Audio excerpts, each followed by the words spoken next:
Here's another one of those, 5 tips kind of videos where I just go over tips about a certain tool. I think it's about 5. It could be 4, could be 4.5, could be 6. It depends how you count them. But when it comes to filters, tips for using filters. Okay, so let's head up here to the filter menu.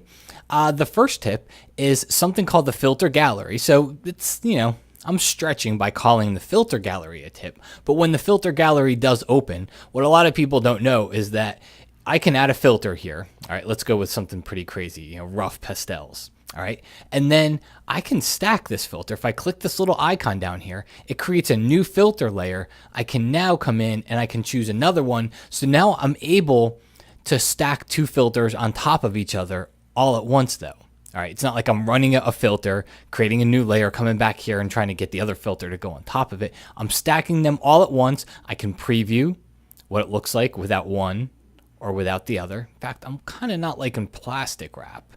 How about, there we go. Now let's try, okay, no. Film grain, let's go film grain. Okay, so we got film grain and we got rough pastels. And you can also click and drag it, just like a layers palette. So if you click on one of them and you drag it down, you're changing whichever one is on top. It's not always going to make a difference. Sometimes just by the effect that it is, whatever one's on top doesn't matter. But sometimes it'll make a difference depending on what filters you're using here. So you can click through. They're not all available here. So that's another tip for you. Your Photoshop is not broken if you don't see all the filters in here. Most of them are, but there's probably 10 or 15 or so that aren't available inside of this list here. Okay, and then you can turn them on and off, and you can just keep adding them. Adding another one, and let's go with Sumi E, whatever that does, and sprayed stroke. There you go. So again, just click one off, turn it back on, and see what it does. Stacking filters. All right, let's cancel out of there. Next one is, let's say I do run a filter. So I'll go to, let me press Command or Control J to duplicate my layer. I'm going to go to Filter, Blur, Gaussian Blur, and we're going to run a filter on it. Okay, I'll put radius of about, let's go 5 pixels. I'll click OK. The next tip is, if you come to filter, you could see right at the top it says Gaussian Blur up here, Command F, Control F on a PC. If I press Command or Control F, it'll reapply the filter. So I'm going to press it now.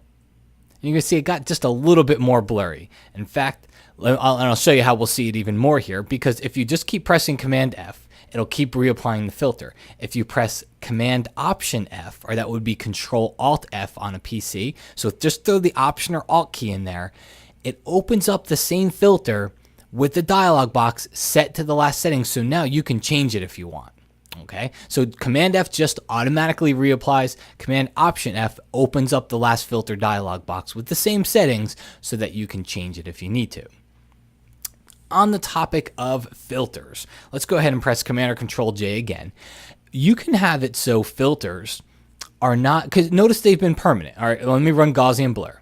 All right, there's nothing to change. It's run, it's done. I can't, unless I go to undo and I undo all of my work, I can't go back and change it. So let's just assume that I take my dodge and burn tool, okay? And I come in here and I take my dodge tool and I do all this dodging over here, and or burning, sorry about that. And I do all this burning and darkening and maybe some dodging and whatnot. And watch what happens. Let's go to my history panel. You'll see what happens over here is that it starts to fill up with all these history states. Okay, each time I clicked with the mouse, that was a history state. If I want to get back, before I created this Gaussian blur, I'd have to undo all these history states to go back here. Okay, but one of the things that you can do to avoid this, and there's nothing I can do at this point to avoid it, so I do have to undo, to keep yourself from getting into this problem, what you can do is click the filter layer and choose Convert for Smart Filters. It converts the layer, and you're going to see just a little icon here. See that little tiny icon? That little icon means that it's a smart filter layer. What this means is now I can go to Filter, Blur, Gaussian Blur, and Filter, Blur, Gaussian Blur. You have to do it twice, apparently. You shouldn't have to. I think I just didn't click when I pressed it. And I can apply my Gaussian Blur here. I can click OK.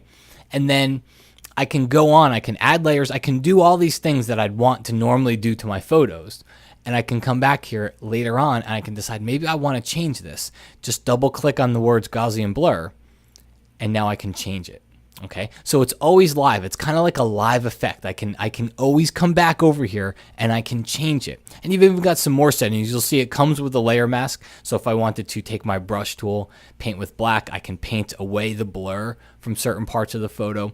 I can double click these two little arrows over here. It opens up blending options, and I can blend the Gaussian blur part with the layer below and change the opacity. So there's lots of different things you can do. I can not only change the opacity and blend mode of the layer, but I can do it on just the filter itself. So I don't know how many tips that was, but it was a whole bunch of them kind of all combined into one. Okay. And a couple other things. These are minor things that you would just really never know about. But if you come over here, you can go to clouds and you'll see that applies. Ooh, here's another thing for you. All right, so I've applied Gaussian blur to this. If I go filter and I go noise, and let's say we go to add noise, and I add a whole bunch of noise, notice it adds, it stacks these filters. It's almost kind of like that filter gallery. So it stacks them, and then I can always turn them on and off if I need to too. So you don't need to duplicate the layer. If you want to go in here and add another filter, you can just keep stacking filters right on top of it. And then that way, if you want to change, and you can even change their stacking order. All right, just like we could in the filter dialog box. And it does make a difference here. It's either it adds the noise, which is sharp, when it adds that first and then it blurs, or it'll blur first and then it'll add noise. And of course, the noise is blurred because it's under the blur layer. So you can kind of get the idea how all that stacking works. Okay, well, folks, hope you enjoyed our little kind of jump into to things you should know about the filter menu things. Again, I've mentioned this before, but you might pick up little tips and tricks as you're watching a video on special effects.